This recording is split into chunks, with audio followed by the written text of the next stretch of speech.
everybody, welcome to episode 1 of the EmpowerU project. Today I have the absolute pleasure of interviewing Diana. She currently owns Diana Sound gluten-free products. She's an up-and-coming entrepreneur doing amazing things. When you taste her desserts and food, you'll never believe they're gluten-free. So here we are, episode 1. Hope you enjoy. Diana, how are you? Hi, everyone. Hi. How's it going? Noon. Ciao, tutti. How's the quarantine going? Oh, well, being it's not every day that you get quarantined in a bakery. Yeah. Oh man, am I ever happy that's not in my own house. Because every time I get an order of your biscottis, it's like they don't like. For me, I'll separate them and I'll put them in a freezer. And I'll be like, okay, 2 a week should last me about X amount of weeks, and usually by Friday they're gone. Yeah. Yeah. Yeah, that's it. If you Yeah. have a constant stash and supply like I do, and it's in your face all the time, it makes quarantine a little bit more difficult. But at least it exercises your willpower, right? So you got to have the strongest willpower of all of us at this. Kind of snowballed and happened with a lot of time and practice, but food has been an integral component of who I am, and a really big part of my family all my life growing up, being Italian and having like savory things, to eat. And when I became celiac, that was really hard because I was like, no, grazie. I don't want the cookie on the shelf. I want a real cookie like my mom's, or, I want real pasta. I don't want just penne, in a box. Like I want, so that was really hard. So for me, bringing that quality to the forefront was really important when I started baking, even just for myself, because like I said, this was really kind of snowballed. So I would often just do this for my family. And my family is also quite critical. So we all have like this particular palate. Well, most Italians are anyway, but when it comes to food. But, my brother would be like, I'd give him something and he'd be like, oh, does it taste like fajol? I'm like, oh, no, it's not going to taste like fajol. He's like, yeah, because gluten-free always has an aftertaste, or my father would be like, no, I don't know if I want to eat that cake, questa senza glutine, so it was really important for me to try to, it started off with, can I deceive them? Can I trick my sister? Can I trick my brother or whoever, So, I'd show up sometimes at family dinners and we wouldn't say, okay, that's Diana's gluten-free pile or my sister's pile. We would just put it on the table and see what would happen.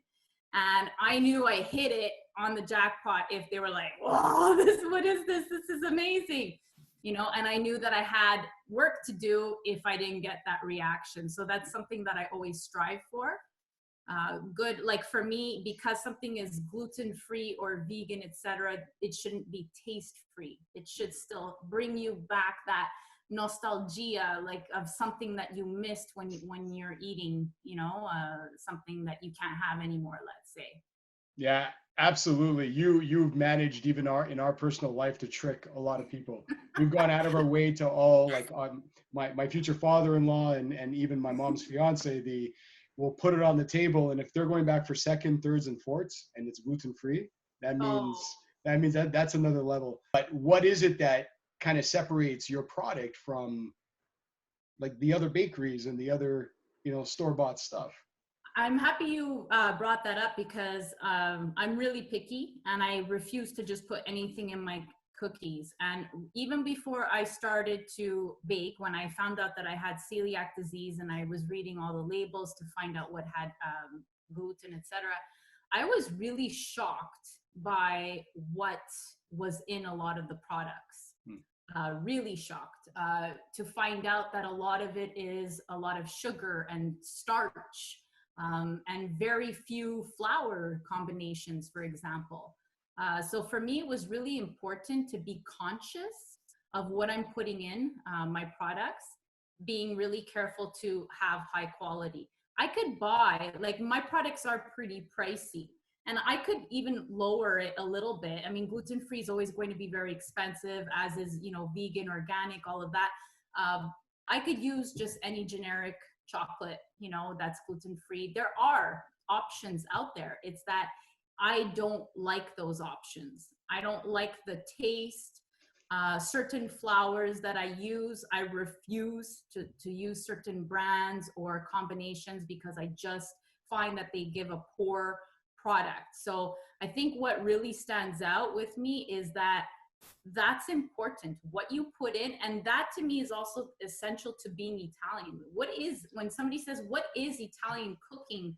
It's something that a lot of people do, but they don't realize that it's really basic ingredients, but you have to use good quality, right? And just using like a real rosemary, for example, in my bread. I could buy the one, it's much cheaper. I could buy the one that is already in the bags, but I grow my own. Oh, okay. So, and when you take the rosemary fresh off the plant, you're going to have a complete different herb than the one that's in the store. For example, in a little sachet that's all dried up. Those are the kinds of things that I look at. And I mean, it makes me a little bit particular in my own way, a little bit OCD at times. Like I've been known to be a bit crazy, sometimes where, like I'll look at the pistachio batch once and I went back to my supplier and I was like, no, like we're going to fix this because they're yellow and not green. And they have to explain to me like, hey, some batches are a little bit different in color, but that's really something that I take pride in. Like I have a cookie here, for example. Oh no, you're gonna show. Oh, I'm gonna get hungry, guaranteed now. Oh yeah. Michael, all happy now. Okay, so even the way I chop up the pistachios, so it takes me longer, but you're going to get a different result by hand. So, for example, at the beginning, my husband was like, oh, you got to do something about this. It's taking you too long making biscottis. Just like, put it in the KitchenAid mixer and grind it up. And then it just kind of gets like powdery and you don't get the same results. To go back, you had mentioned that you do vegan options as well. Yes.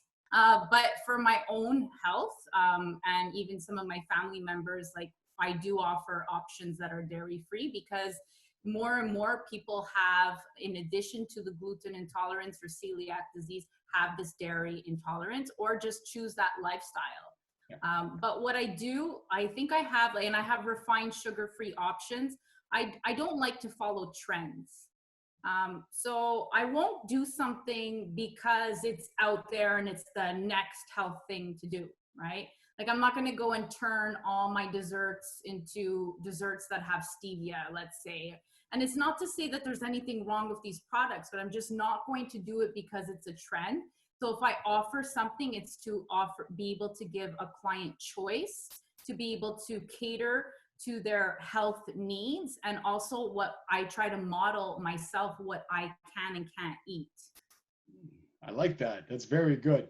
And again, it touches back based on the fact that you do everything with your soul, with your heart, and I love that. That's so awesome. A lot of my viewers are going to ask me if you are certified gluten free. Do you have that certification? Is this happening? Has this happened? Yeah, for sure. Actually, it's really exciting. Well, the first thing that I want to mention is that I've always taken the gluten-free factor extremely seriously because I myself, as I said, I'm celiac. And if I even so much as have a tiny, tiny crumb, I will and have experienced severe sickness. So I take it very seriously. The facility I use is completely free from gluten. You won't find a trace of it anywhere. My raw ingredients are only gluten-free certified.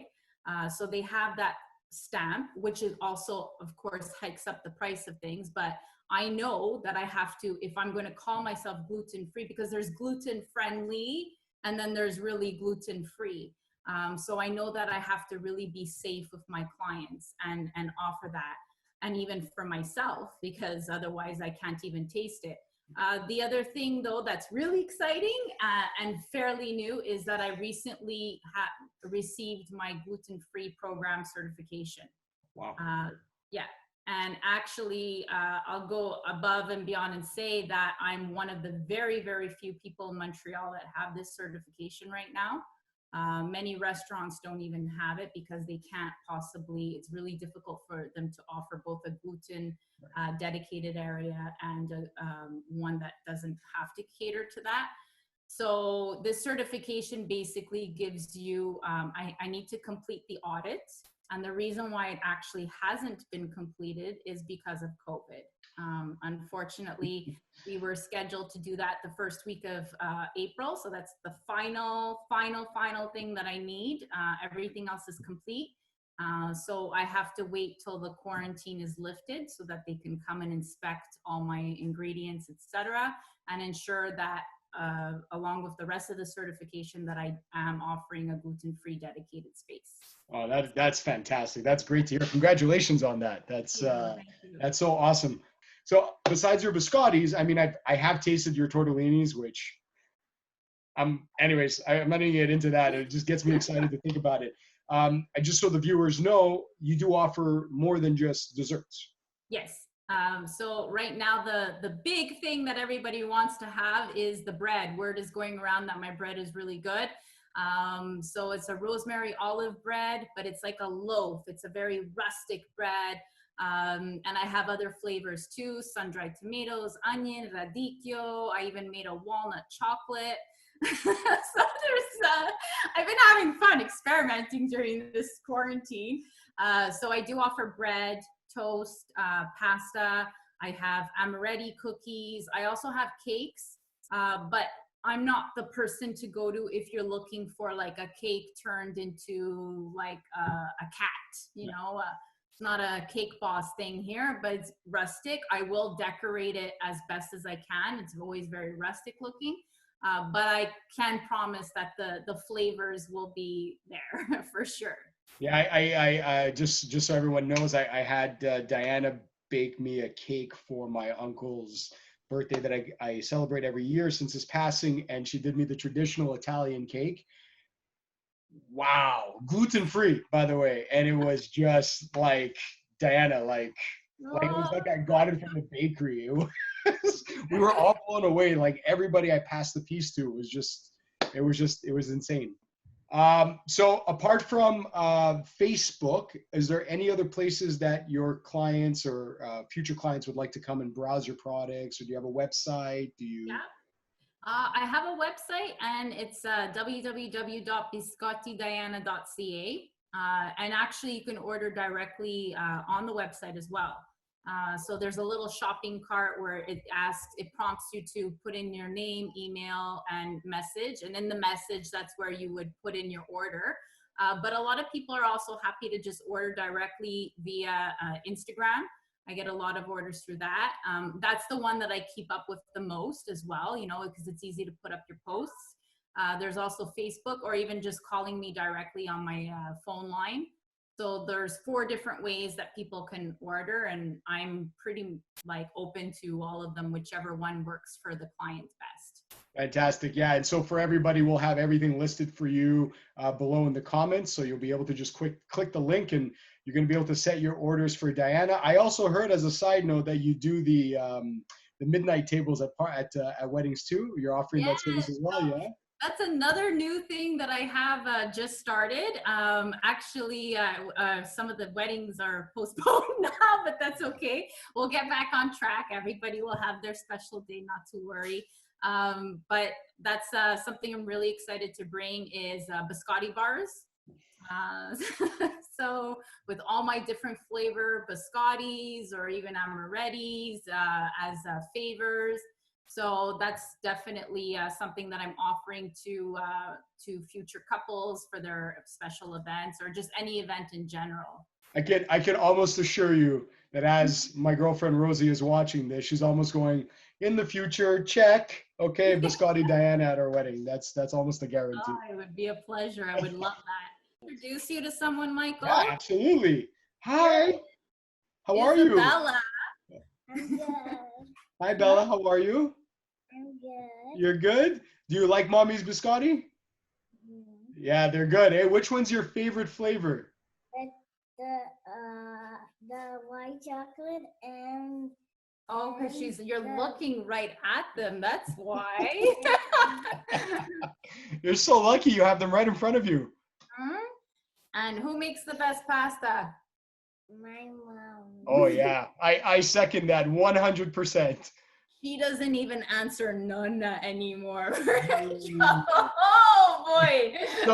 Nonna doesn't know how to access YouTube, right? So she's not going to No, see this. it's I will okay. edit this part out. So Diana, thank you so much. I'm so sad our time is up. I really enjoyed this time with you. And Great, I, thank you. I got a craving now that you're probably going to see a message from me. Oh my God, here we go. You'll see a message from me very shortly. I'm going to put it in order, guaranteed. So thank you for being on my show. Thank you for being my very first guest. That's Thank you awesome. for having me. It was a And pleasure. oh, it was fantastic. And like I said, you'll be able to find all her information ready to order. She's local. She's in Laval. She's caring for her food. So check her out, Biscotti Diana. Thank you. Thank you. Bye. Ah, Mm. I'm so jealous right now. And there you have it, guys. Our very first episode of the EmpowerU project. Thank you so much for tuning in.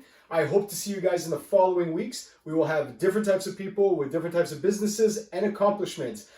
If you guys want to order, all the links will be below. Thank you, Diana. And guys, remember to check out my website, the EmpowerUproject.com. It is my platform where I will be showcasing not only what we do through our YouTube channel, but also our Team Empower racing community, my personal training and health community, and also my charity, Frank's Angels. So thank you for tuning in. Hope to see you guys next week.